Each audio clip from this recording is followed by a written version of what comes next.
Today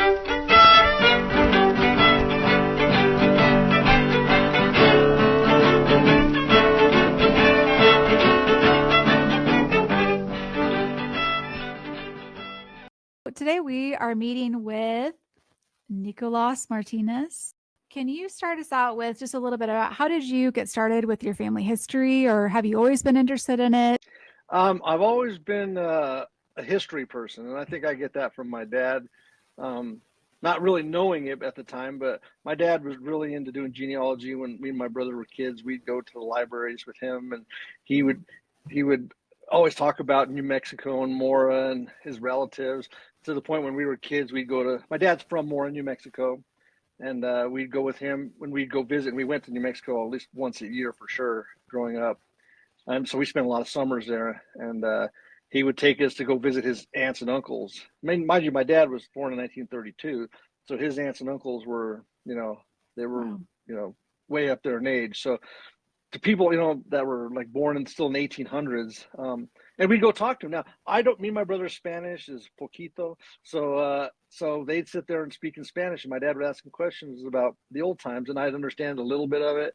Then me and my brother would play around, but and he was asking questions, and he was taking notes, and he was doing all that sort of stuff. And we'd go visit his aunts on his mom's side, his aunts on his dad's side, his uncles. And then slowly over years, obviously they passed away. But and then when we were kids, we live in Denver now. We go to downtown. We're talking about probably the late 70s, early 80s. Go downtown with him. We were little boys, and he'd be there, and he'd be doing research. In those days, my dad would be in the microfilm because they didn't have any of this technology that they have today. And and then I wasn't particularly interested at the time, but as I got a little older, I started asking questions, about the history, because my dad always said how special our history was, and even in school and stuff, because it's like when you're in school here in Denver, and I went to a fairly suburban, not very Hispanic school, we'll just put it that way. You didn't hear anything about this stuff, about, Spanish settlers, or about, we've always been here, my dad always used to say. And then so when I started hearing that, I was like, well, that's kind of interesting. Why don't I know about this stuff? And slowly over time, I picked it up, and to the point where me and my dad got pretty close about when we were together, and I'd ask him questions. And in fact, like I said to you earlier, my dad passed away a few years ago, and one of my biggest, there's still so many things I wish I could talk to him about. And I used to think when I was, even now, if I see something, or even back then, I would be like, someone would say something, or I'd hear something, and right away I'd call my dad and be like, Dad, what's this? And he'd explain it if he knew, which he usually did. But that's one of the biggest things I miss now that he's gone, is I that happens to me. I have that something I see, and then I try to think about, I should call Dad, but then I remember I can't call him anymore. So that's one of the biggest things I miss about him. So yeah, that's kind of the biggest thing. I give my dad all credit, to make a long story short, but So did he sort of pass along all his files and his notes and stuff to you? Yeah, he did, and God bless him. He wasn't, and my dad loved the pictures too. We talked about that earlier. But my dad I have his notebooks and stuff. But honestly, and my dad had good handwriting. He was very, my dad, he grew up at a time when they had cursive and they have beautiful handwriting. But he was very erratic, so it's hard to inscript some of the stuff he's trying to say. I'd see he has dates and names, and I'm looking at it and I have no clue. So some of it I did, but and so it's hard for me to understand. I have a lot of his stuff, but it's not something, I don't think it's very viable to what I had to do later on when I was doing genealogy. So it was more of a verbal type thing with him, that I would go to him and he'd talk to me about history, and not just genealogy, but the history of Mora, New Mexico, and but like I said, and then he collected a lot of pictures over time. So he'd go to relatives and he'd ask for pictures, and like you saw some of the ones I have, and he would collect them. And to certain pictures, I have a picture of, like, I'll show you, and I don't mean to pull away from this, but this picture here, and I'll show you guys on the video, is a picture my dad had in one of his boxes. And I didn't know for the life of me who it was when I first got it, until I realized this is an original cabinet picture. It's not a copy or nothing like that. until I realized later on through other pictures, is this a picture of I don't know if you ever heard of the St. Vrains. This was my dad's grandmother's first cousin. She was Branch and St. Vrain. This is Felicita St. Vrain, who was the daughter of Sirhan St. Vrain. So, so things like that. That my dad, you don't see no writing on the back and nothing like that. But I'm sure my dad knew who it was. So, Yeah, I think that's why I definitely wanted to reach out to interview you, because for years I've been seeing you just have the most incredible photos. And I've been so jealous that you have been able to sort of, your family, I should say, has kept those and passed those on throughout the generations. In my family, so much was lost. I really don't have barely any pictures. well, it's not as easy as it looks. I mean, some of the stuff my dad had, some of it, and another relative of mine, for years, we later on, after my dad was like, oh, my dad, the typical sort of New Mexico Spanish person.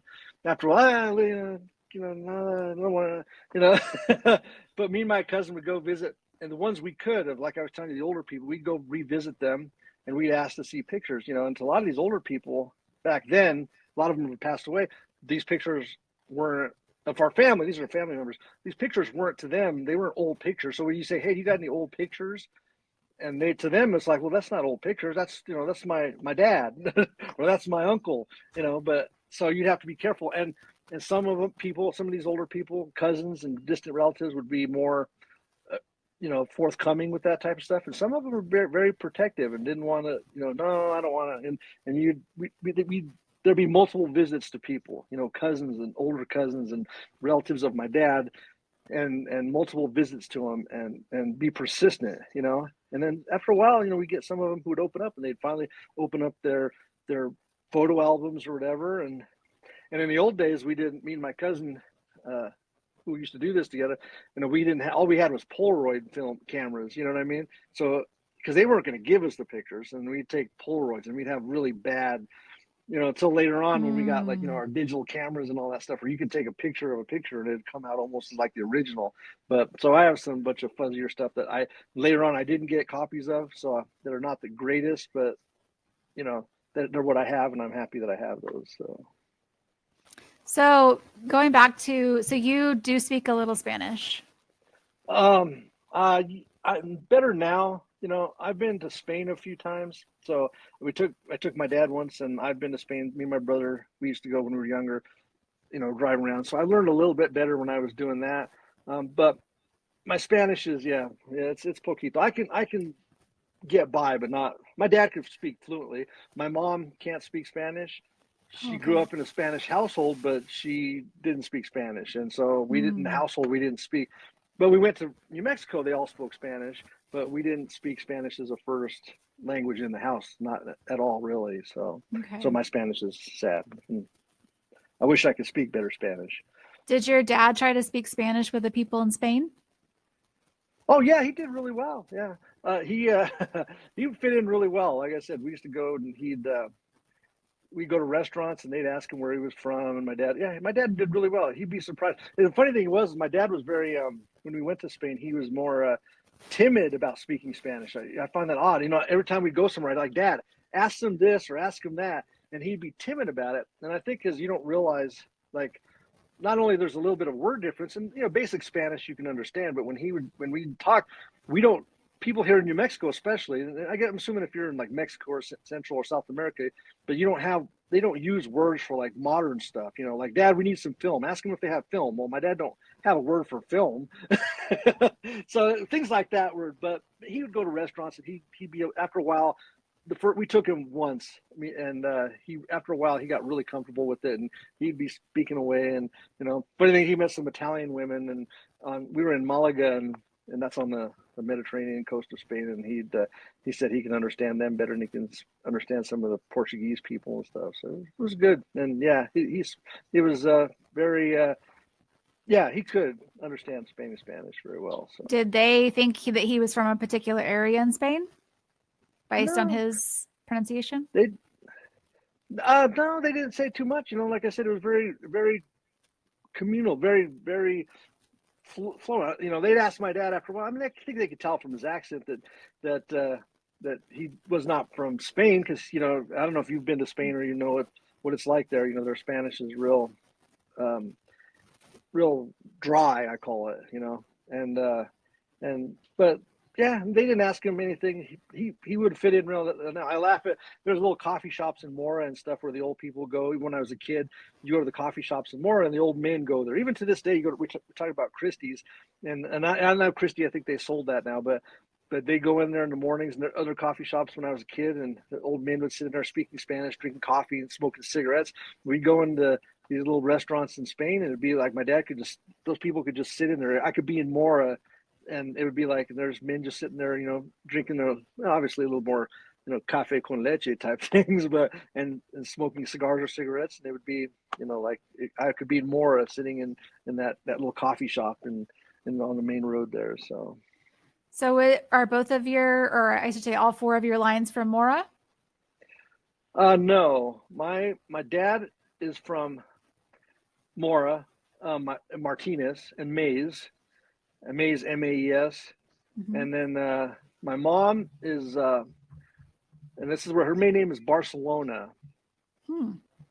and Barcelona is and it's a really weird line because they show up in Las Vegas, New Mexico about the 1850s, and the original name is Barcelo and Barcelona, and so and the oldest document I have is from an Antonio Barcelo, and oddly enough, this is the weirdest thing, is he puts in the census in Las Vegas, New Mexico, that he was born, that his father was born in Mallorca, Spain. And I don't know for a fact that he was, but I always thought it was interesting, you know, because a lot of people in New Mexico put that they're from Spain, you know, and which I always laugh about it because, you know, but anyways, and he actually has a specific spot, so it's not like he's saying he's from Spain. He's saying he's from Mm-hmm. Mallorca, and so I'm not sure. And this line's really, if you look in origins of New Mexico families, you'll see that Chaves in the back where it has extra families. You'll see he talks about Antonio Barcelo and his Hmm. wife in that back as a family that shows up in New Mexico. I've tried finding, other than saying that his father was from Mallorca, Spain, I can't find anything further back than the 1860s, Hmm. 1850s, living in Las Vegas, and then they moved to Los Golondrinas, which is by Buena Vista in Mora County. So if you go, um, when you're going from Vegas to Mora, and I don't know if you've been that way, you'll go through, you know, you go through Buena Vista, then you go through Cañoncito until you get to Mora. And but Buena Vista, if you go south, you'll go down and there's a little town, not really a town, it's a hamlet called Los Golondrinas, which there's thousands of them in New Mexico. This just happens to be the one that's near Mora, and that's where they lived, and they married. Um, and then he married into a Sanchez family there, the son of this, and they basically became Presbyterians there because they got involved with the Madrids. The Madrids are Presbyterians in Las Vegas. They're a big, one of the founding Presbyterian families of that area. So my mom and then his son and I know it gets so confusing. His son married into the Sandoval family of Chacon, New Mexico. So my mom is Sandoval in Barcelona. The Hmm. Sandovals are from Chacon, and they're members of they were Presbyterians, and they're members of the founding church there in Chacon. There's a little church called El Rito Presbyterian Church, and Hmm. that's the church that. So a lot of the Spanish families converted to Presbyterianism in the 1870s and 60s and stuff. So there's a big community of Presbyterians in that area. So Interesting. Was there any like clash between the, like for people who had converted to Presbyterianism? oh yeah, big. My dad used to talk about it all the time. You know, they which, you know, there's two ways to look at it, because, you know, the Catholic Church, and my dad used to say, is we're very patriarchal. So you have families with wealthier money in the Catholic Church. They treat, you got the front pews, and you know, the Spanish people, and the priests were, they wanted money for everything. And like, so I grew up Catholic, so I'm not bashing Catholics. I consider myself Catholic, but but when the Presbyterians came in, you know, they opened, you know, a lot of these Presbyterians were from back east. And they came in and they started schools, and they started helping the people, you know, feeding. my mom, the Sandoval family, and I have pictures of him too as well too. His name was Manuel Antonio Sandoval. He was the founder of that church I was telling you about. He was a Presbyterian priest, and then Presbyterian minister, and then in the Barcelona, the father of him, his name is Manuel Barcelona. He was also a Presbyterian minister. So I have pictures of them and all these ministers together in Albuquerque. They're a very cliquish thing. But anyways, there's a lot of clashing, in the Catholics and the Protestants, and they wouldn't let the Protestants be buried in the cemetery. So then they had to create their own cemeteries. And my dad said he remembers his grandpa talking bad about the Manuel Sandoval, my grandma's family, because los Presbyterianos, and they call them heretics and stuff like that. So it was a very interesting thing. But I'll give the Presbyterians, and obviously I'm biased a little bit because my mom's family and my grandfather was Presbyterian, that they helped the people a lot, and sometimes the Catholic Church in those days could be a little. They were more leaning towards, if you give more money you give, the better you're treated by the church, kind of a deal. So, and I'm Catholic, so I'm not bashing on Catholics. Don't send your hate mail. Exactly. So Wow, that's interesting. I hadn't thought about that. I only have one. I had one set of great grandparents that were married by a Presbyterian minister, but it seems like a one-off. Like maybe the priest was unavailable or something like that. But I it's don't all know about solid that. Catholics. More, I'm telling you, if it was a long time ago, you No, got that to was check into in that was in Los Animas County in Colorado. Yeah, well, that's like once again going back to what that is. So let me tell you. So my great grandfather was named Clark Barcelona. Barcelona they go, but he had an A later, so they had the Barcelona. And my great grandmother was Sandoval, Lucinda. Well, his parents, the Barcelona parents, they were told you they were living in Las Golondrinas. They moved from there, and he was a minister, and they moved to Las Animas. So my grandfather, Manuel Barcelona, was born in Las Animas. So, and they're Presbyterian. So there was a big Hispanic Presbyterian influence in Las Animas County. Because Oh, interesting. my grandfather's joke was he used to tell everybody he was born in L.A., but it was just a joke that my grandfather said. He was born in Los Animas. So, but on. Oh, that's really interesting. Okay, so what time period would that have been?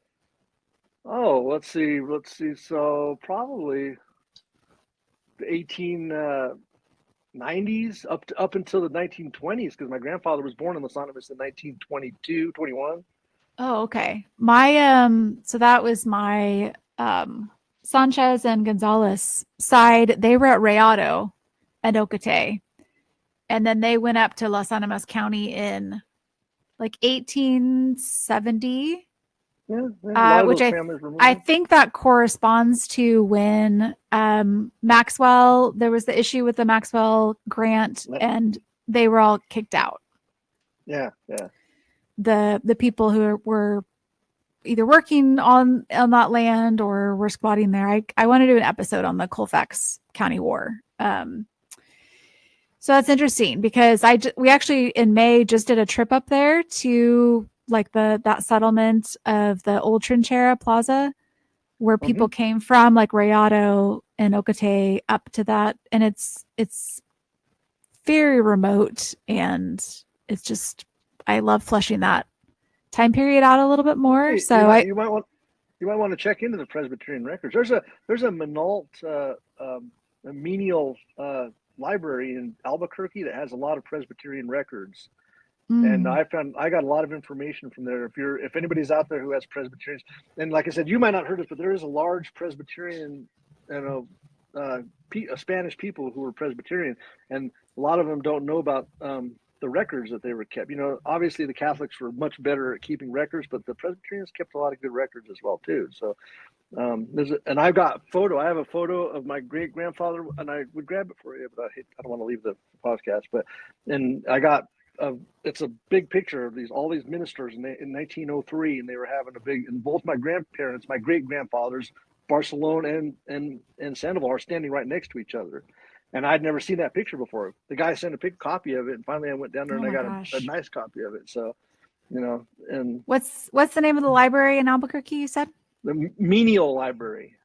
And I can get back with you. I don't know offhand. I don't. It's been a while since I was down there, and uh, and it's the Menial Presbyterian Library. Cool. Yeah, I've always that's what you make notes Because when you as you're say that, doing your research, and I always mean to go look for those records, but I've never done it before. because when you look at those, especially if you know, you say your grandparents were married by a Presbyterian priest, and I'm not saying I don't know anything about your particular, but when Catholics are really, that your family, they'd be like, oh my, that'd be like going to see, Satan himself, seriously, because that's how those people thought about it. So you just don't go get, oh, well, the priest wasn't there, let's get married by a Presbyterian Well, minister. so actually, I think it was I was advised that it could be one of like three things. Like they could have been pregnant and needed to like get on it, and there wasn't a priest available, or it was Well, priest so wouldn't.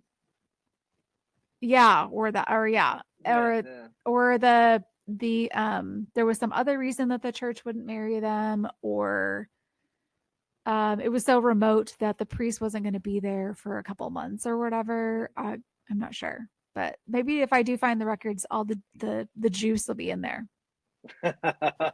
Sometimes you don't want to find that. You found my dad used to tell me later on stuff like that. Oh, we don't. I could tell you all kinds of stuff, and you don't want to know about that. Who did this and what. Yeah, sometimes you bring that stuff up.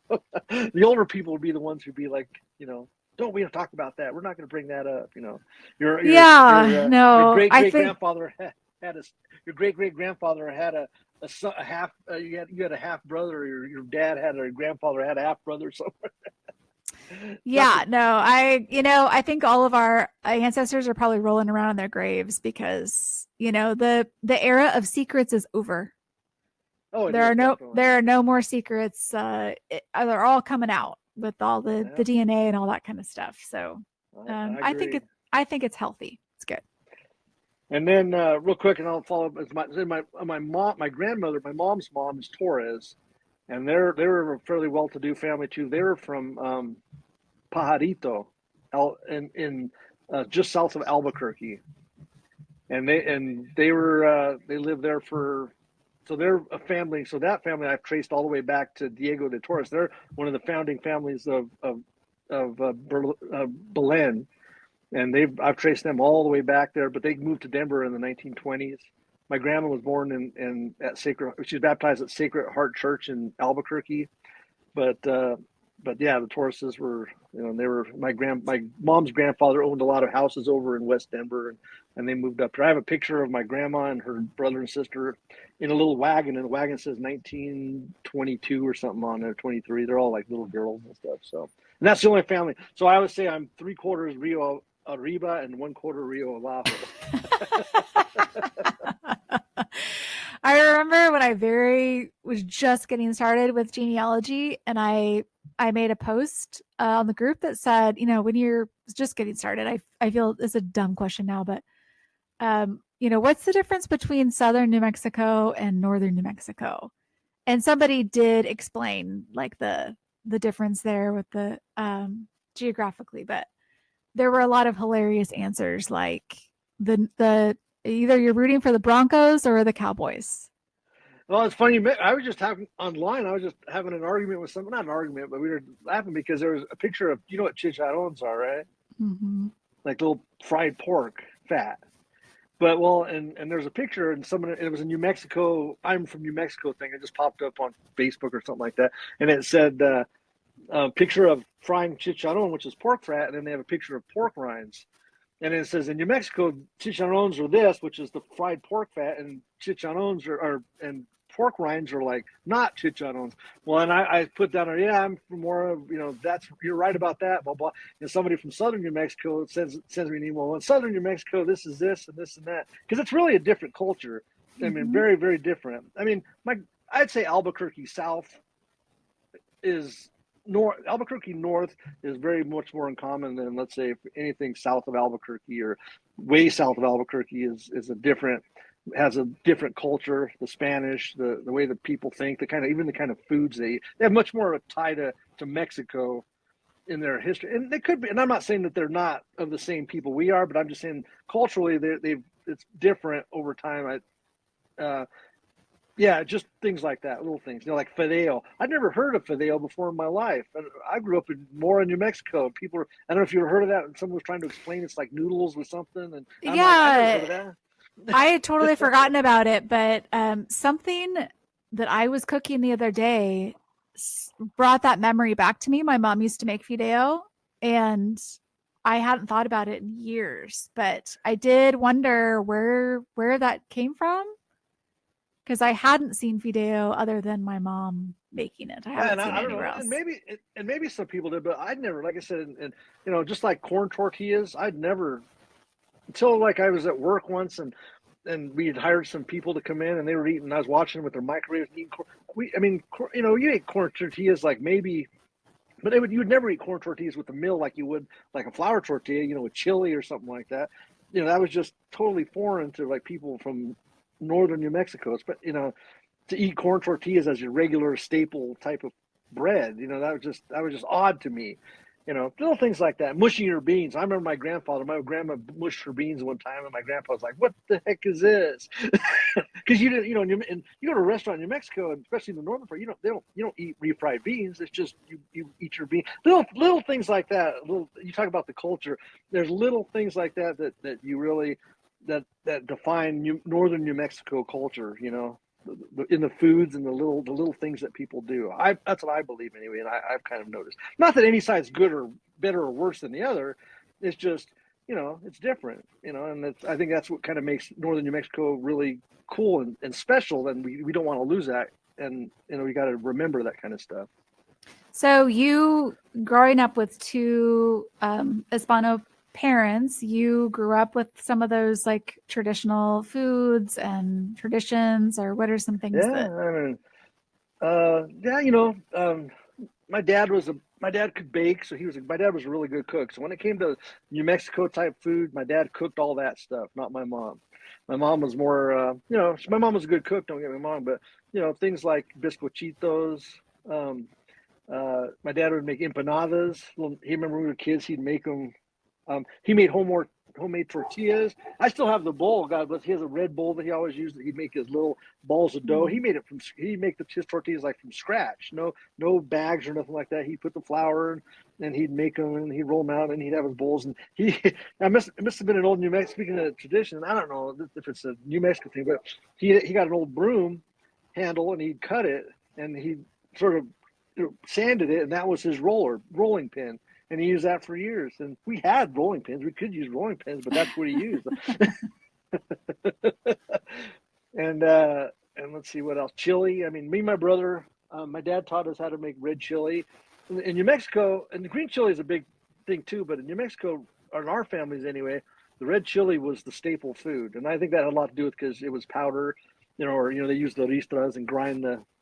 Let's see, but so making a really good red chili, red chili with pork, and if you didn't have enough money for pork, you'd get red chili with pork with hamburger, or if or my dad would just make. But so he taught us, and me and my brother argue about who makes the best red chili. That was always a big staple, for us. And he made green chili. Don't get me wrong, but red chili was like a real staple for us growing up. And me and my brother both make it. And we argue about who makes it better. My dad would tell us neither of us made it worth a shoot.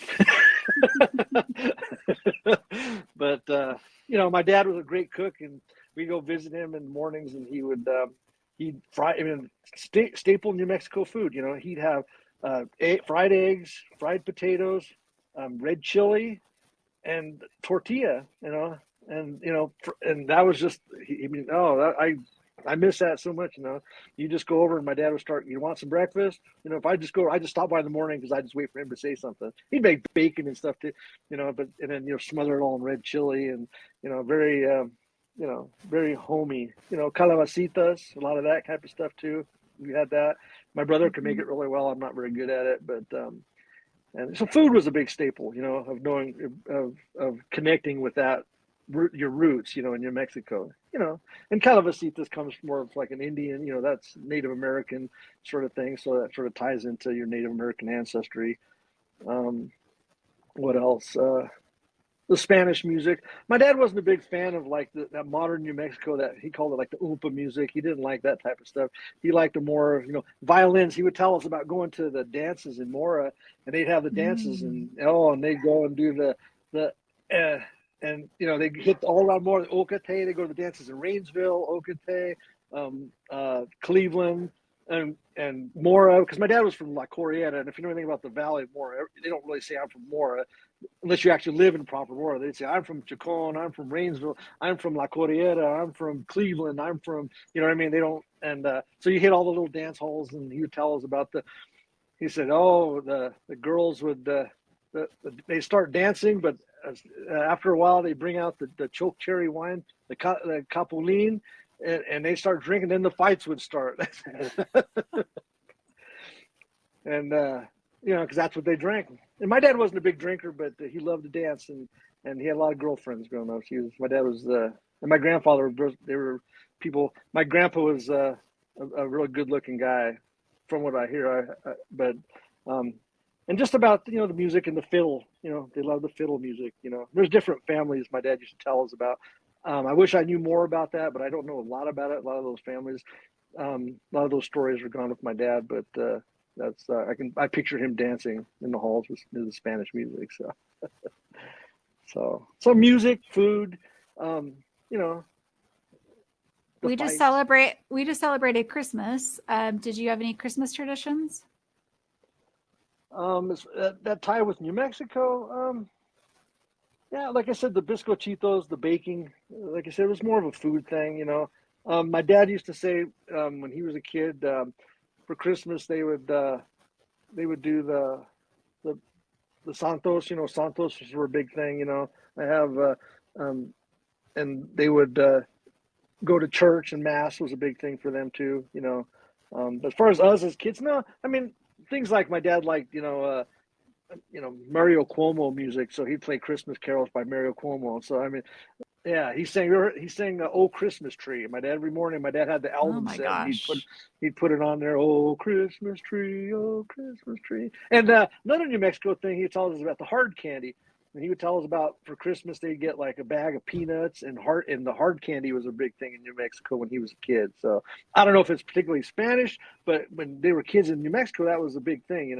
With getting the ribbon candy from the old.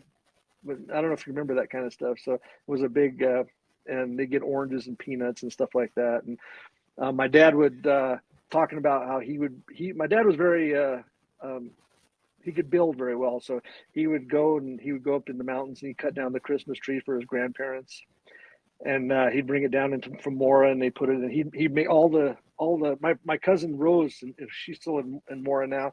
And she's a lot older than I am. My dad's first cousin. My dad would make all the ornaments by hand, Wow. and he'd hang them, and he'd decorate the whole tree, and yeah. So stories like that.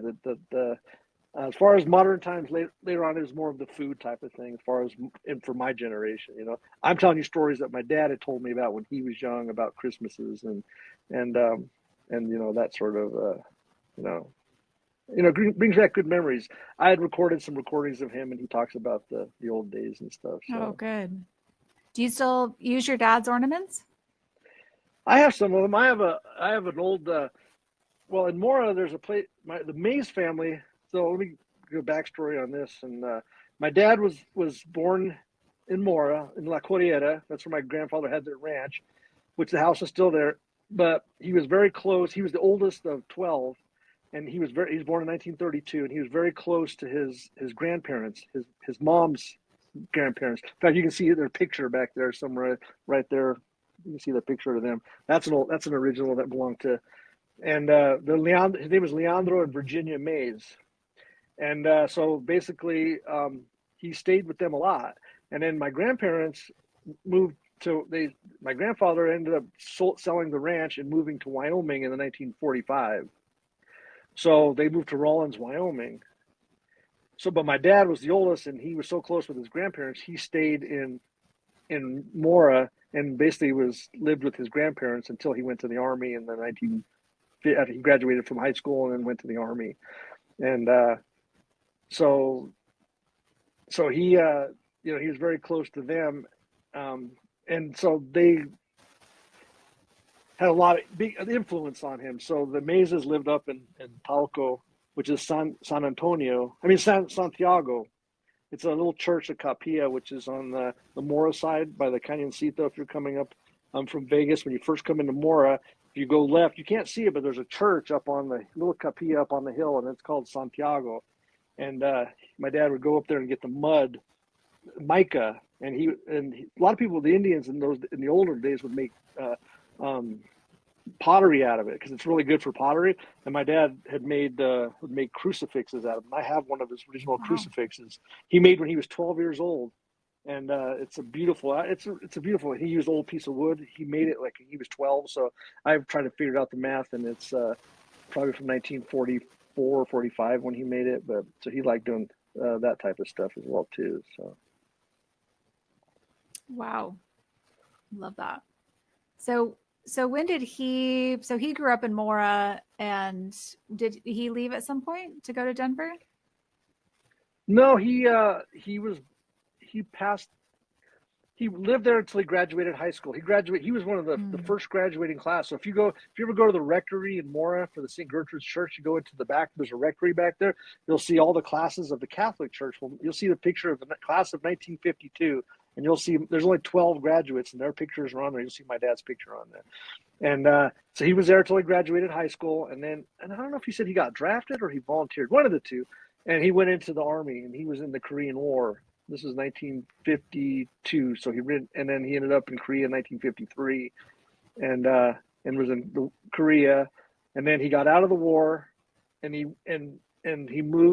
came back to Mora, and then he ended up meeting a girl, and her name was Cerna, and last name Cerna, Sophie Cerna, and he married her, and they moved to Colorado Springs, Colorado, and they actually bought a house in over, I forgot the name of the area, but anyways, and they had a child, which is my oldest sister from his side, but she had a heart condition, and she actually passed away when my sister was only like 2 years old, and she passed away. And then my daughter and my sister ended up going back to Wyoming, living with his parents, and my dad moved to Denver. I know it's getting confusing. And my dad moved to Denver, and that's where he met my mom, in Denver. No, it's just my dad grew up in Colorado Springs around that same time, and I was trying to figure out if he would have known any of them, because I think it was a pretty small. My dad had we used to make fun. My dad actually, in his first wife, had property in Manitou Springs, and he would, if he still would own that property today, it would have been worth a lot of money. So we used to give him a hard time about it. And yeah, they owned a house and everything, but after his wife passed away, he sold the property. Like I said, my sister went and lived in Wyoming, and my dad came to Denver. So, and that's where he met my mom. So, and he worked for the Air Force Academy for a long time. Oh wow, my dad, yeah. So did he? I think I asked you about this when I was in Mora, and talked to you for like a full 10 minutes before I realized that you weren't not in Mora. I was asking you about, because my great grandfather graduated from St. Mary's College in Mora, and I have not really figured out where that was. Did you know where that was? I'm trying. I don't know if there were.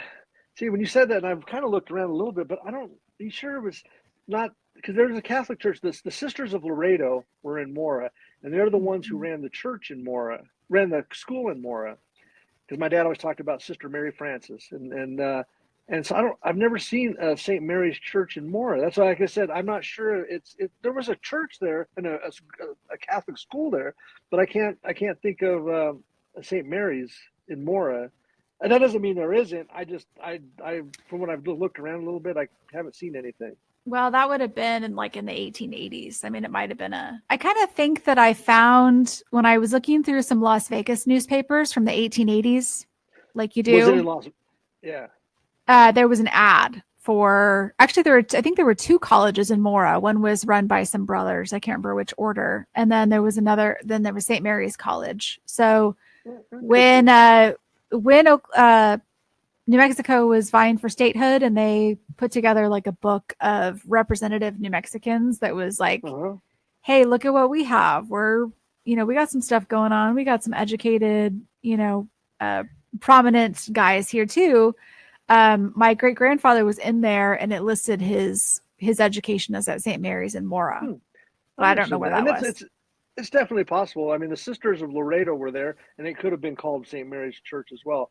Like the Sisters of Laredo were there, and they ended up moving to Denver. So like we have Laredo Heights here in Denver, which was a college for a Hmm. long time, and those are the same nuns that were in Mora at the time.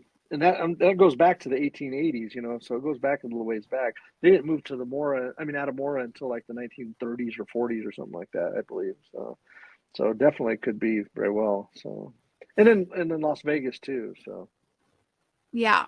So because there what was are the there was the there was the normal school too, normal they used to call it, but that was in Las Vegas, and that's where my grandfather, my great grandfather, went to school. He was a teacher and worked at the Cassidy store as manager of the Cassidy store for a lot of years too. oh, So really? yeah. So what are some of your favorite finds that you found? Well, one of my favorite finds is, and which I can't really call it mine, but was my grandpa Massimo's will, and we found that in the record. So, and that's why I said when I tell people, you guys don't be afraid to ask people to do things. So, Mora, um, for the longest time, and I don't know, they might have moved those records to the archives in Santa Fe, but you got to go in these places and ask. And I couldn't believe they did. So one time I went to the Mora, and I was trying to find records, and I didn't even know what I was looking for exactly. But I went into the courthouse, and I was like, "Hey, I'm looking for records, blah blah blah." And they're like, "Oh, okay." And I was like, "I don't know." And they didn't really ask me who I was or anything. And all of a sudden they're like, "Yeah, they're in here." So I went into this room, and that was like one of the, like I said, it was a magical moment for me as a genealogist, and for my family. And they let me go into this room, the ladies, and it was just a room full of huge shelves of big leather bound books. I mean, going back, land records, tax records, uh, and I just sat there, and my Spanish, like I told you, is not great, so everything's in Spanish, and I just pull out these books. They're that tall, and they all dated, and there's hundreds, but it could be hundreds. And I just went back there, and all I did is go and I asked those people. I said, "Hey, can I look?" And they let me go through. And I sat there for like 2 hours, 3 hours, just going through these books. I'm not even knowing what I was looking for really, because it was all in Spanish. And I found copies of. I saw my grandpa's name. He was, and my great grandfather's names. I said deeds, lands, and then wills. And then they let me go through the drawers and stuff like that. And I found a copy of his. My great great grandfather Massimo, the one I'm telling you about, his will, and I have it. I've had it translated by a cousin of mine, and I've posted it before. So it's an amazing will. It's really cool. It shows all the property that he had, and that was probably my greatest find, in my opinion. So how are you? I'm kind of curious about this because I got a lot of land records in Mora from my great great grandfather, and it's all, the northeast boundary of Martinez's Creek on this end and this tree over here. Like, were you able to sort of translate what's in the records to like, oh, I actually can go find where this is? Well, yeah, for me it was easy, like I said, because I had been to those places. I already knew a lot of these places where they were. Remember, like, well, I have pictures of the house that my grandpa Massimo and his wife built. They were married in 1857 in Mora, so I know when they talk about and even it was like family oral tradition. So like in the land would be like in the deed it says, I Maximo Martinez being the sound. It's in Spanish, but the gist of it is, and it says I lived on 600 varas of land in a house, and I know the house that he lived in, so I know where the house is. The ditch, it says, and from the La Sierra to La Sequia de los Martinez. I know where all that stuff, because my dad told me where all that stuff, because we're talking about my grandpa Massimo died in the 98. He died in 1898. So I still had my dad's father, my grandfather, telling my dad where this property was. So I mean, like I said, for me it was easy because I already had an idea of where all this stuff was. And I could ask my dad, Dad, where was the Sequia de los Martinez? La Sierra, the Acequia de los Sierra, which there's a mountain in Mora, and if you go to the side where like Leduc's is, if you go before you go up that big hill, but if there's a ditch that runs all along the mountains, and that I knew that was the Acequia de los Martinez. I mean the Acequia de la Sierra. They call it the main acequia. You know, acequias are, and so I know where that is, and I can tell where this property was. I know where the Padillas live, and it says my property line is from the Padillas to this, and I know who those people are because they're distant relatives of ours, and I know where that is, and to the road. And then where the Cassidy Mill is, and you know you heard of the Cassidy Mill in Mora at all? That also all used to be my grandpa's property too. So he says, and from the other side of the road, I own from this and all the way to the other side of the road, to the mountain. And then I have the records when the Cassidys and the Dohertys moved into that area, and they later on they had to do quit claim deeds.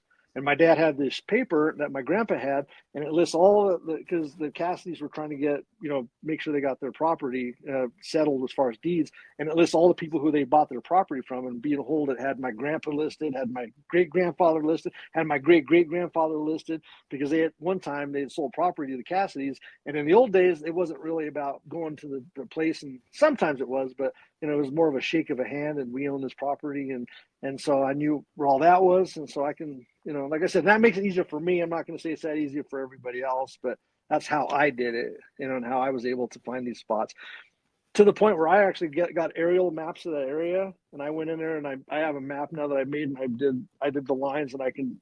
Oh my gosh. I made a map of the property lines of all my great grandpa's property, and I drew where his house was, and did stuff like that. Wow. The dream. That's how I spent my.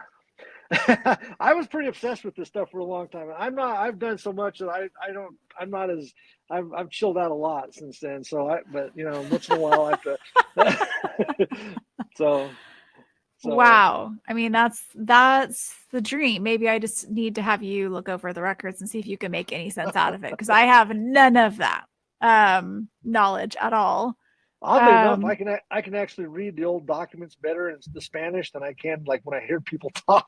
So I'm pretty good at looking at Spanish documents within reason and being able to understand what they say, as opposed to like me. Like if you're talking Spanish to me, I'd be like, I don't know what you're talking about. I know it's weird, but it's easier for me to read the Spanish than it is to listen to it.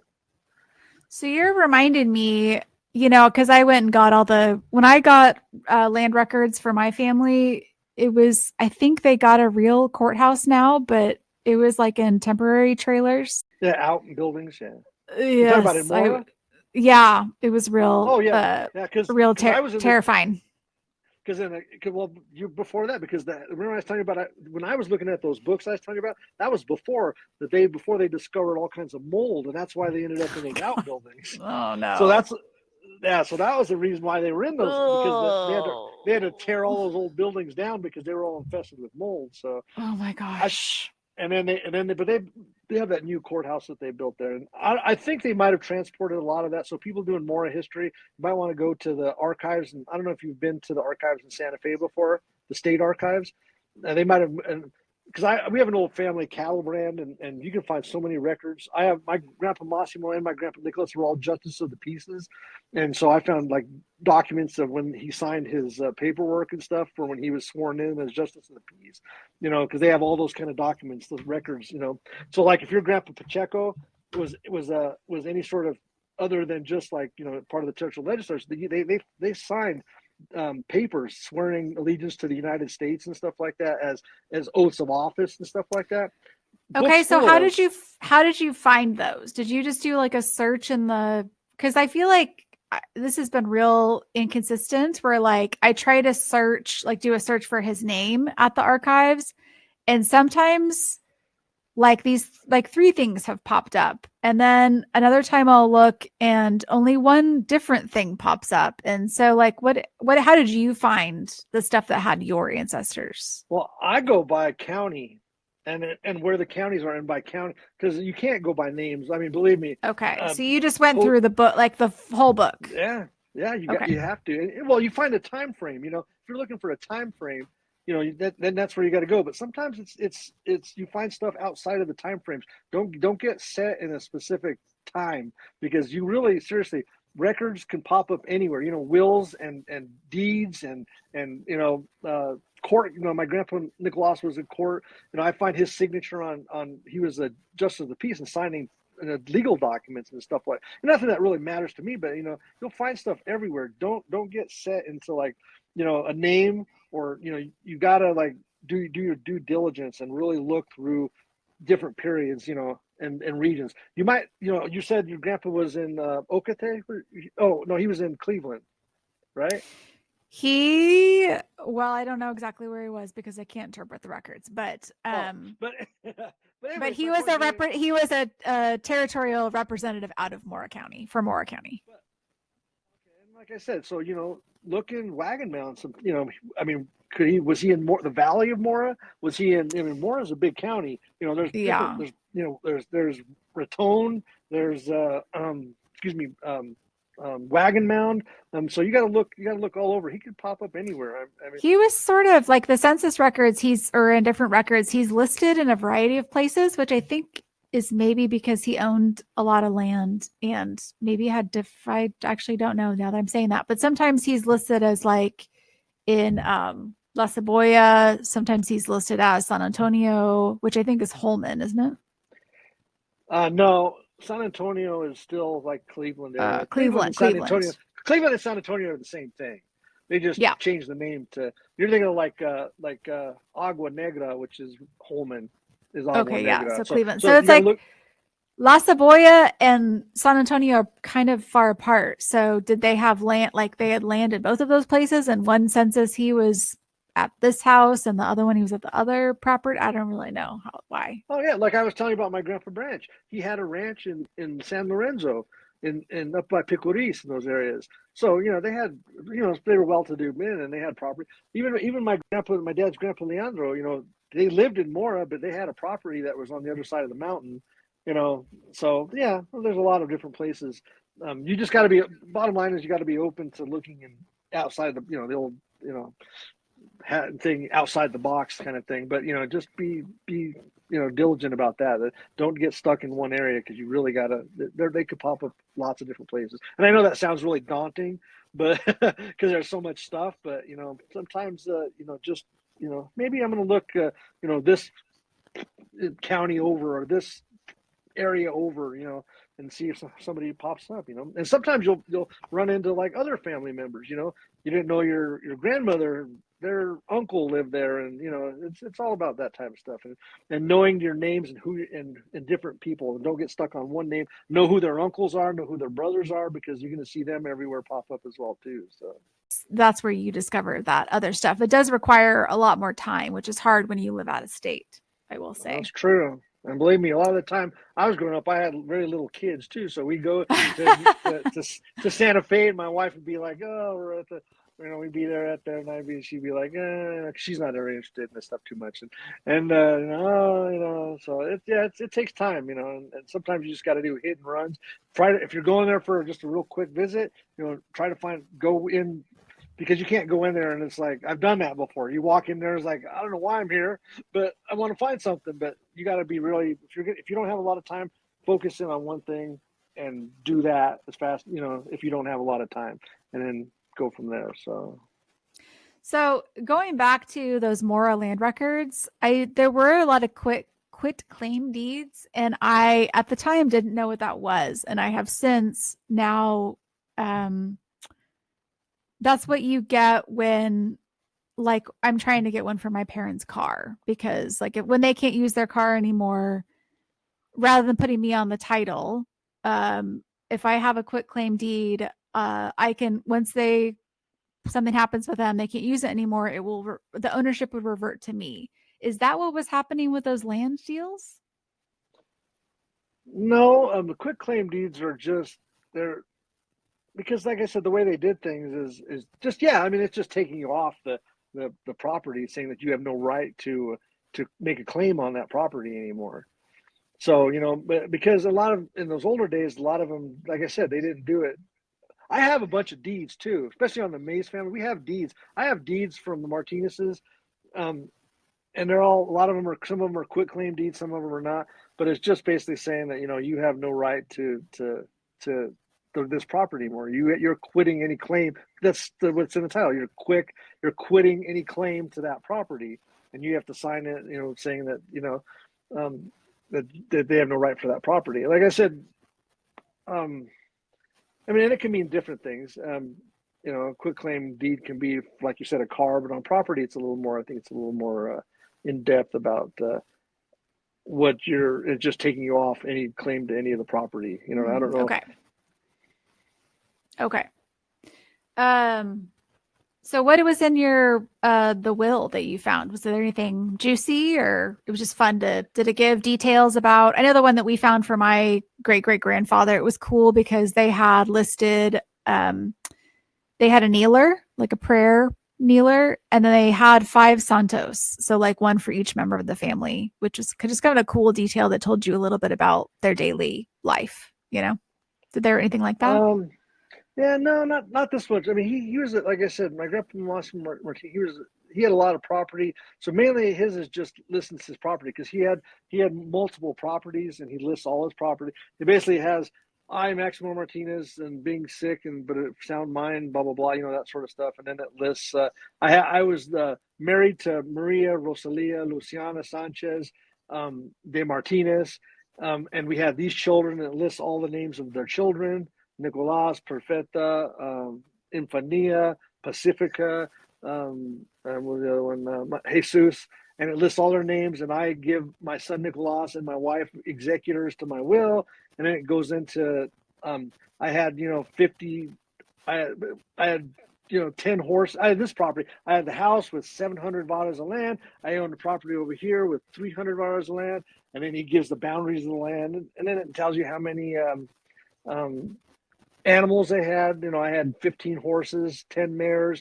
And an interesting one was, he said he had property with goats. He had like 200 goats, and that he shared with a woman named Escapula Martinez, and they were partido, which means, and that's an old custom of, basically what he was doing was he let someone else raise the goats, and then he would just take a cut from it. So he owned the goats.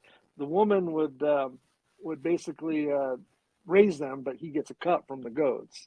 That's what partido. I learned that's what partido means. So if someone says, I had 55 cows, but with whatever that person is, partido, meaning that they're split with them. She raised them, and he got the money from them, but she got some of it too. So that was interesting. And then, like I said, a lot of land boundaries and stuff like that. It was a funny thing about the Martinez's too is we had they were well to do, and it goes into, like we talked about, and I don't really call it slavery, but I see in the documents they still listed like servants. So like I have up to my grandpa Nicolas, my dad's grandfather, I have their family in the censuses, and they list that they have like Indian children like waiting in the so that type of stuff, which is not such great stuff to see in there too. But the funny thing is those children were actually raised by him. So the mother died, and he raised them, and they actually took the name, or they took the Martinez last name, and they were kind of raised. They weren't really considered family members, but my dad knew some of them, the descendants of them. So it's a really New Mexico type thing. So and we used to know one of them, and I met her a few times. Her name was Isabel. And she ended up was raised by my dad's aunt, but she was the granddaughter of the original servant of, because I did genealogy on them too, of my great grandparents, and so they were raised, but I always remember my dad, they were very, my dad, I'd be like, oh, so are they related to us? But it's like, no, they're not related to us. And even to that point, they felt like an air of those, they were like not. And like I said, I'm not saying that's right or nothing. I'm just telling you what I see. Where they'd have, genizaros is a term that they used to use. And you've seen that's a big catchphrase now with a lot of these people, a lot of people in the academic world in New Mexico. But it was a real system in there, and not that it was good, but it was part of the culture, and that's how they, how these children came to be, and servants to some of these families in Mora, and I read books on it, but then when I saw it firsthand in my family, that we actually had some of these servant people, it really struck up until the generation where I met a descendant of them that were still part of our family, and they were still in our family. And and I brought that up because on the will, it has one of the witnesses as a man named Victor Martinez. And I said, oh yeah, Victor. Victor was he was a servant of my grandpa Massimo. He was the son of my grandpa Massimo's servant, and he would go chop wood. They called him El Chopo, I think my dad said. And he even in the 1940s, he would go, when my grandpa Nicolas was older, he would go chop wood for my grandpa.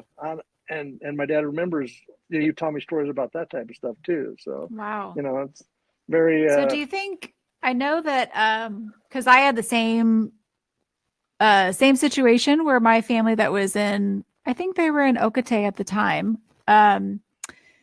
It was that time period, like the 1860s, when that influx of, I guess they were orphaned children from raids and such, came into Fort Union, and then were funneled out to those families that lived in like the Mora Valley. So there's a lot of that for families in that area. Was it during that time period that they came in? It could be. I don't know. I mean, like I said, my dad used to say that the woman, the funny thing is my dad's, the picture I showed you of the woman and Massimo, my dad's great great grandfather, Massimo, his wife was named Rosalia Sanchez. And they always tell me Rosalia Sanchez y Chaves. That was a big deal to them, Chaves. Turns out that she was related to like Jose Maria Chavez, who owned the O'Keefe House in Abiquiu. And they were, and her uncle was the General Jose Maria Chavez. He was a Civil War guy. But anyways, regardless of that, my grandpa would always say, Chavez, Sanchez y Chavez. Anyways, so my dad told me that the woman's name, and she would go by Rosalia too. So Rosalia Sanchez's mother was Chavez, like I was saying. She was married to a guy named Miguel de San Juan Sanchez, and that the mother of all these servants was their servant originally. And then when my grandma Rosalia Sanchez married my grandpa Massimo Martinez, she went with her to her household. And then she had kids, and they never. It's a funny thing because you see the kids in the census, but it never really lists who the parents are. So I mean, I don't know if it had to do with the Fort Union thing, but it seems like that family had been servants for that family for a long time, going back even probably before then. I like I said, I don't know, but I'm just speculating. But it's because it's a very strong, especially for the more people well-to-do, even though most of them had Native American blood, being a status, being, the Hidalgo or the was a big thing. And, having servants was a big thing. And so it goes deep in that culture of having, for the richer families to have servants, mostly Native Americans or even the poorer Spanish people too, for that matter at the time. So. Wow. So they stuck with your family for a couple generations, and then even to the point where like they're still being included in like your family sort of. Yeah. Yeah. But they were never, that's what I was saying. It's a weird thing is like I said, my dad always, he would make that distinction even up until those times, even though they were raised, my dad's aunt raised Isabel. My dad was still, if I mentioned that they, my dad would say, oh, in Spanish, he'd say, no, this, I don't know. I don't want to say there's probably some derogatory. And he didn't treat him bad or say nothing bad about him, because I met her and he was nice with her and all. But it was a very air of like, no, they're not. They took our name because they'd used Martinez, and they used Martin because we were Martins for up until like the 1890s. We were Martin, but they were never really. They were family, but they weren't really family. In fact, it's kind of hard to explain. There was always a line there because of just social customs, I'm assuming, kind of a deal. So I know it sounds bad to say this. I'm not trying to dog on my family. No, I think that was the reality for sure. So my great-great-grandfather, Antonio Maria Pacheco, I was talking about, who was the very prominent guy, he was married 3 times, and I'm descended from the 3rd wife. And the thinking is that maybe that 3rd wife was native, that she was came into the area from, as part of these other children that came, or her last name is Martinez. And nobody has been able to find her parents, her lineage, like where she's from, before she shows up married to my great great grandfather. And then also, she was the one that was defrauded when he died, and was left with nothing. Whereas, and her kids were not left with nothing. Whereas the children of the previous wives had got a lot of stuff. So that sort of furthers the argument that maybe she was native, but It's true, and like you said, and you might not be able to ever find records because she could have been a mhm. captive. I mean, she could have been, a servant of some other family. Like it was really weird. My dad used to say, this is his grandmother used to say, as far as like age wise, anyways. Was she a lot? I'm assuming she's a lot younger than him. Yes. My dad. This is a story, my true story, and I told you, my dad used to say that his grandma Virginia used to say. He'd say that the men, in the old days, the men would go out to work the fields, and the women would play with dolls, because there was. I mean, I'm not. Once again, you've seen the records, and I've seen it going way back. The men are in their 20s, and these girls are like 13, 12, 13, 14. 14, 15 years old. So and like I said, that's a story my dad told me about the generation, and that was just a custom thing too. Whether good, bad, or what. Again, I'm not to try to indulge into the negative stuff of our ancestors, but it's It's part of the all history. there. It's It's all all there. you said it yourself. All the stuff coming out. But it's not just Spanish culture. They did that even Anglo culture. You look at the records from way back, and we did the Branch family, and they were marrying girls.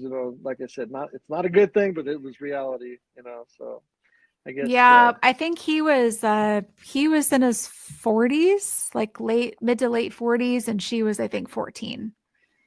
yeah, well, Yeah, but that's it's pretty. I mean, I think all of my grandmothers and all my grandmothers going back were all about 14 and had much much older husbands. So yeah, yeah, yeah, this. yeah.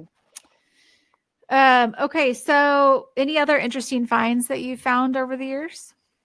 Nothing when my on the Tauruses, and I don't know if that was how much history, or it's not has to do with Mora. I when my grandmother passed away, um, my she had an uncle who was fairly well-to-do man. He still lived in Albuquerque, and he was very, very well-to-do, and left all his nieces and nephews money. So that my grandma got like $12,000, $13,000 or something. But you got to imagine and she was just a niece. And so one day when my grandma passed away, I was looking through. My mom had found. She knew I was into that stuff, and so it was my mom's find. I'll give it to her, and she brings me this thing, and it's his will. And in the will, it lists everybody because he was actually murdered. He got someone broke into his house. He had a big house in Albuquerque. Someone broke into it, and they robbed him and killed him.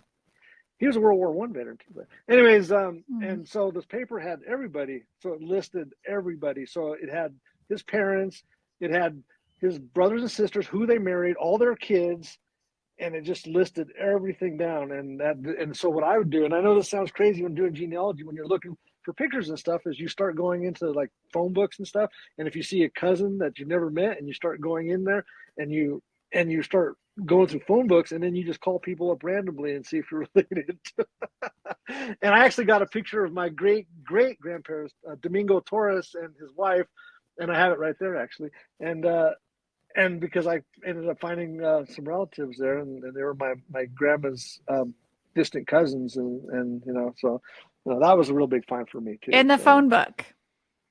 yeah, well, yeah, I googled names. I got the names, and I was like, well, let's see. So and Facebook, you look up people on Facebook, and and you look up, and this family, and you just sort of put connections together and stuff, and it's just a weird thing. It depends on what you're looking for, and and if they're not related, you say, oh, sorry, I had wrong call.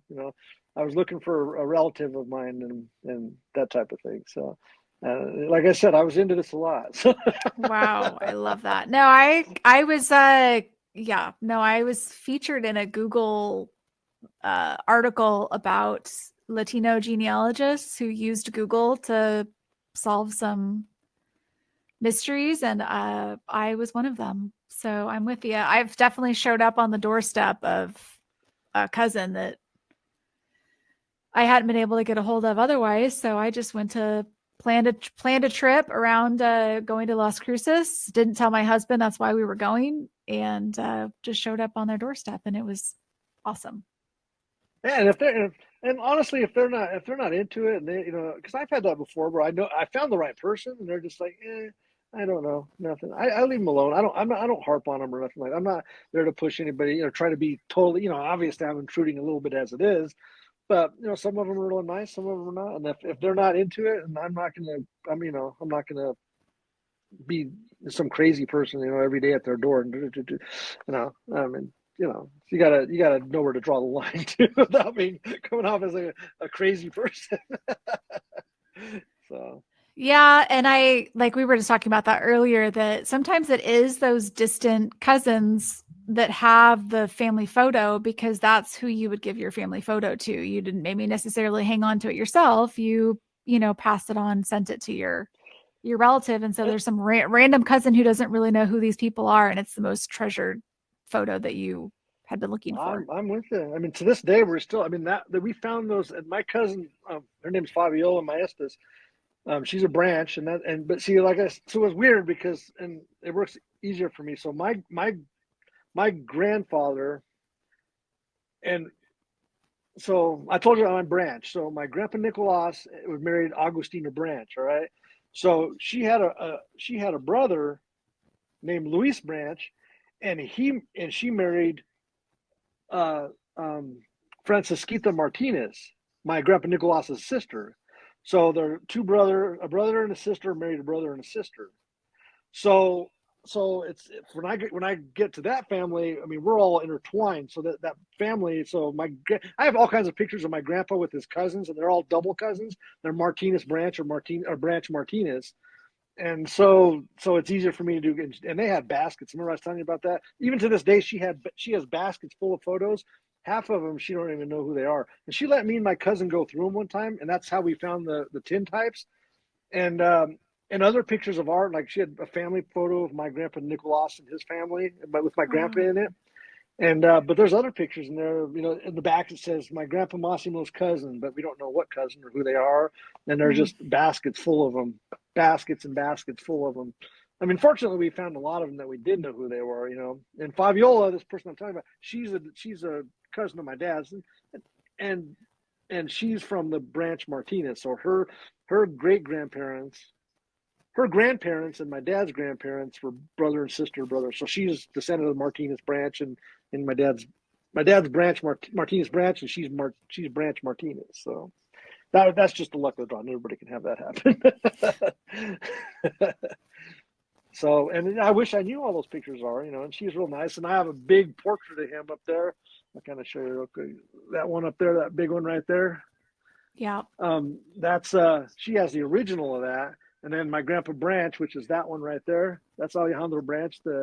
She has the original portraits of those, and Where did Oh, go ahead.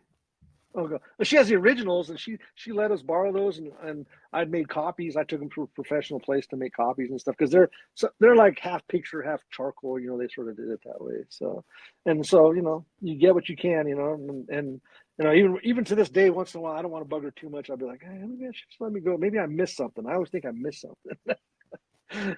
So, Where did the branch people come from? What is branch? oh, Is that English it's or? yeah, they're Virginia. The picture of man I just showed you, Alejandro Branch. His name was Alexander Branch, and he was a mountain man who you'll see him in the record. There's books if you read books like the Taos Trappers and stuff, you'll see him in there. He was a mountain man. Came to New Mexico in 1828 or 27, something like that, and he came to Taos. He's from Virginia. In fact, oddly enough, I can be a member of the Jamestown Society because the branches, and I'm a direct descendant of the branches. And I have family who are branch today. I have cousins right now. I can call their branches. If you go to Santa Fe, you see Branch Realty. That's my cousins. They own a big realty company in Santa Fe. But They're from Virginia. The original man was Christopher Branch. He came to Jamestown the year after Jamestown was founded in 1621. Wow. And then he was actually his father, Alexander Branch. His father was Peter Branch, and I can go back on that too, way back through they lived in Virginia. But when the Mountain Man Branch, Alexander, he went to Missouri for a while, ended up working with a lot of the famous trappers in the mountains, came to Taos in 1828. He married into, oddly enough, at that time it was Mexico. So his wife, or the woman he married, his name was Rafael de Luna, was the Mexican customs inspector. And he married his daughter. Her name is Maria Paula de Luna. And he married her, and then they had a big family, and there was a big family and so my grandpa, the one picture I showed you, it was Alejandro, is Branch and Luna, so he's half Spanish, half Anglo. And then he became it's in the records. We have his record. So when he came to Taos, he converted to, he was a trapper, and I don't think they did it because they particularly were Catholics or anything. He married her, and he became a Catholic. He converted to Catholicism, and and became a Mexican citizen. So we have his record, and he changed his name. So in a lot of the Spanish records, he lists his name as Jose de Jesus Branch.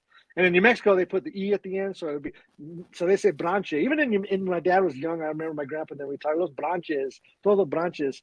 But so he was Jose de Jesus Branch, and you'll see him in the record, in the records like that. So we have the document of when he became a Mexican citizen, and it's a big old long document. I, Alejandro Branch, become Catholic, and yada yada yada. So where did your family came to Mora from predominantly? The Martinez's come from Abiquiu. So they came, the Sanchez's and Abiquiu. It's funny though, because I can look at the census record. If you go to the 18th, I have the Abiquiu census record. So remember I was telling you about the Chavez's and the Sanchez's and the Martins. At the time it was Martin. I've actually traced them all. I find they're all living together in the plazas in Santa Rosa de Abiquiu in the area. They were at the lower part by the Chama River. They were in the Plaza de Planta. So if you look at like the Abiquiu census of 1790, you can see all them families are all from that area. All the Sanchez's, the Valdez's, the Martins, the Chaves, some of the Chaves. Chaves is a real big Rio Abajo last name too, but you'll see mostly Sanchez, V. Hills, and they're all descendants. I'm a Martin Serrano. I've done my DNA and all that. I'm a true Martin Serrano. There's no doubt at all that I come from the Martin Serrano line. So I go all the way back to Domingo Martin Serrano, and then probably further back from there too. And it's a European haplogroup, so it comes from Spain. So I think my family the Pachecos came to Mora from north of Santa Fe.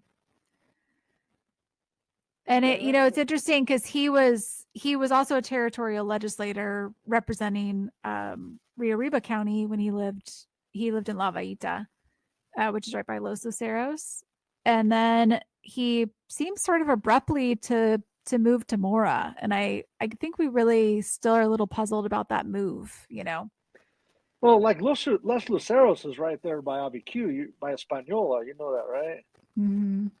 So it's all in the Alcalde area. Lots of all those families all there come from that area because they were living in Abiquiu. Have you been to the Plaza of Abiquiu before? Mm-hmm. So it's up on the hill. You drive up the mountain, and the Santo Tomas is up there. Well, if you go down the hill to where the road is, you'll see that where the Spanish people were living because mostly the plaza was built on was a Genízaro plaza. So if you go down to the bottom, you'll see the old chapel there. And it's Santa Rosa de Lima Chapel, and it's just walls now. You'll see it right next to the Chama River, and all that area right there is where all the Spanish settlements were. So the Spanish people were down there. I'm not saying there was admixture of any, but they were the ones who considered themselves Spanish. The Genízaros were living up and so they sort of migrated down. So when you see that 1790 census, you'll see all those plazas, and it'll be the Plaza de San Miguel, Plaza de los La Puente, and all those are the little, and all that's right there next to the Chama River. So whenever you do any history on Abiquiu area of the Hispanic families, you'll see all that area right there. And then they slowly moved down. Some of them went, like what you're talking about, going towards Los Luceros, and the Alcalde headed towards Las Vegas. The other ones went up, like my family, ended up going through by where San Juan is, and then up through like Chamizal, Embudo, if you know where that is, or even Truchas. And then they'll sort of, and they sort of migrated down into Mora from there. So, you can follow them. You can follow the people, their movements by going back in time and where they were moving. So find a father, find him in the censuses, and you can sort of move back in time as they moved and migrated around. So you found census records or church records that kind of traced that movement? Mm-hmm. Especially Cool. on my the Maes family, because and the Sandoval's family, because the Maes family, the old man, his name was Pedro Alonso Maes. He was in Santa Fe, and then you see his sons living in. They ended up living in by Alcalde in those places, and then I have the records of his son. They were living in San Juan, and then they ended up living in Penasco area, if you know where that is, and then they were in Chamizal, and then they came down and they ended up in the Mora Valley. So that's pretty interesting. Because I would assume that the explanation is simple, that it just got too crowded, that you only have so much access to water, and so as you have more children or whatever, it just gets chopped up, chopped up, chopped up.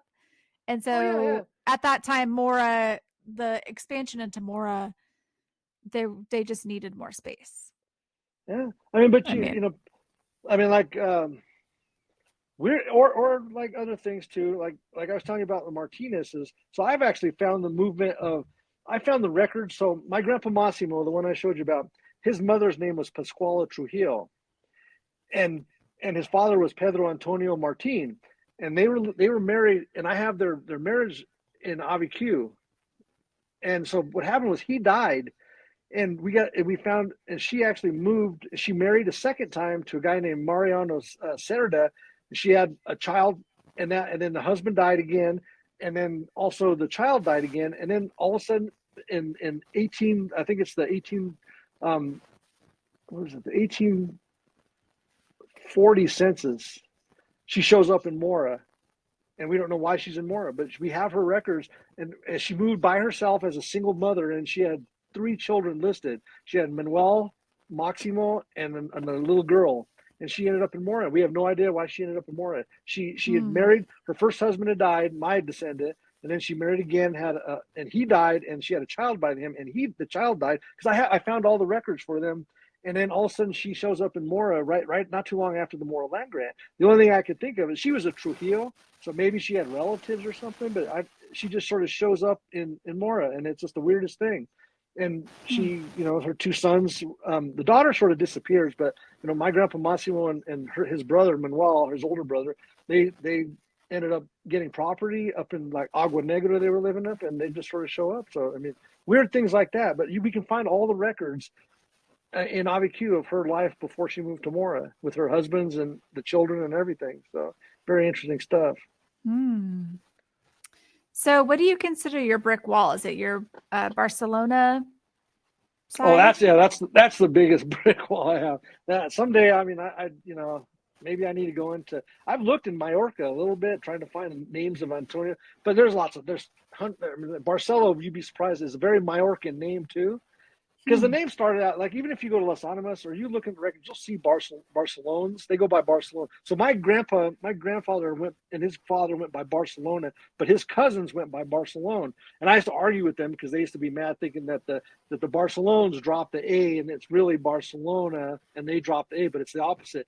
The old man from 1850 was Barcelo, and then they added the Barcelona, and they went by Barcelona for a long time. And then my great grandfather added the Barcelona at the end, but it's a very Mallorcan name. I heard though, so that's another connection with that census. So if you ever go look in the Mora census of 1860, you'll see living in Los Golondrinas, you'll see them in there. He's married to a Sanchez woman, and he lists his place of birth as Mallorca, Spain. And this is in 1860, so that he says this. So I don't know if it's true or not. I'm not saying that they are. I always make a joke when I ask people, where are you from? ¿Quién eres? Who are you? Where are you from? But I can tell people's accents. I'm really well at that. So like I can tell like the San Luis people, they have, even more people, you get this, even if they don't, maybe they look Anglo, but you hear that the way they talk and stuff, and you'll be like, so I always ask, and my wife gets mad at me because I do that to people. I said, where are you from?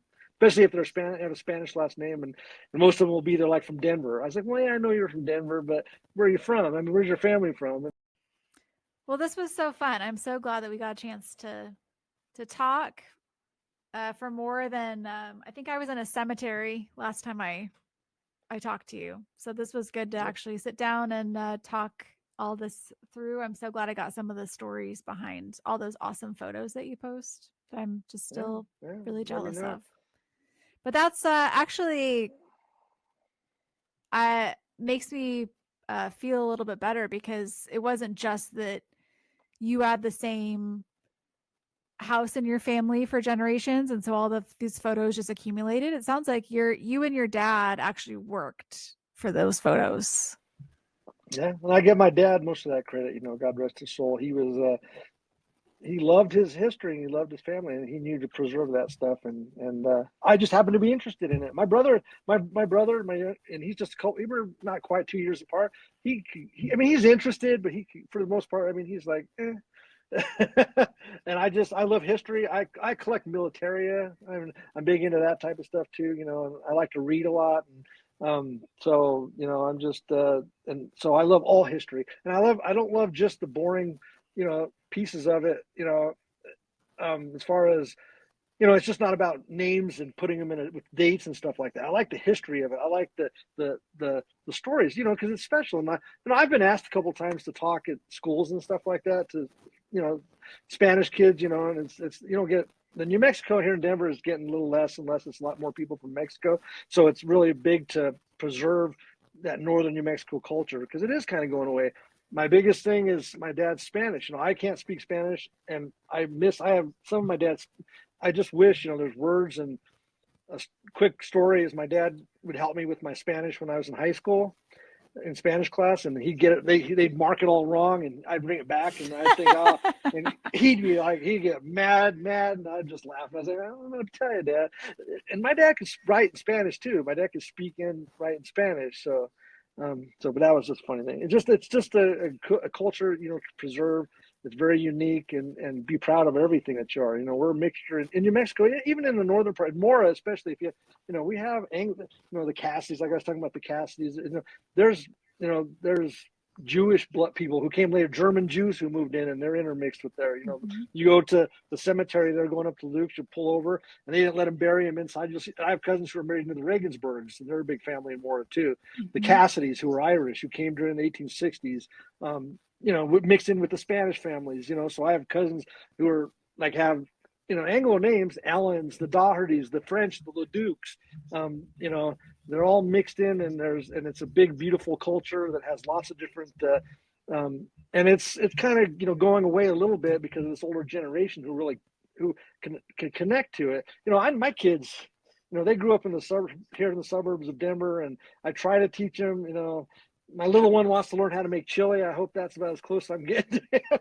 But so it's we got to keep it alive, and the further you get away from it, like I said, my wife, you heard, my wife's Anglo, so and it's different, and I did give my kids Spanish names.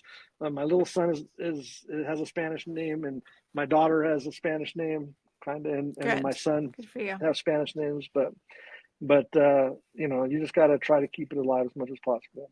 So yeah, that's what we're trying to do. We'll see how it goes. But I do love capturing the last guest that I had spoke Spanish quite a bit.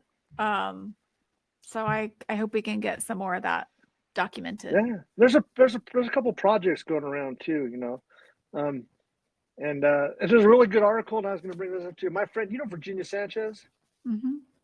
So she wrote if you go to this historical book, she wrote a really good article on the penitentes and the Catholic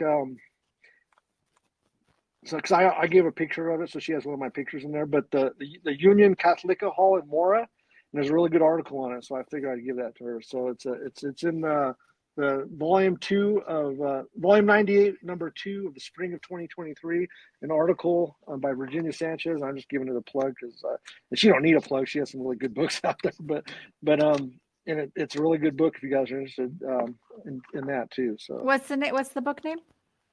it's the New Mexico Historical Review. Oh, okay.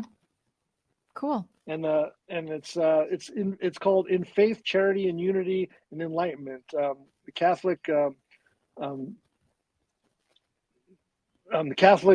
societies of New Mexico. It's in Mora, so Where was that building located? it's in Mora, right next to the church. It's a building. It's kind of behind there. It's Union Catholica. And it's my cousin's husband is a member still. It's kind of thing with when the French priests went into Mora, they tried to change.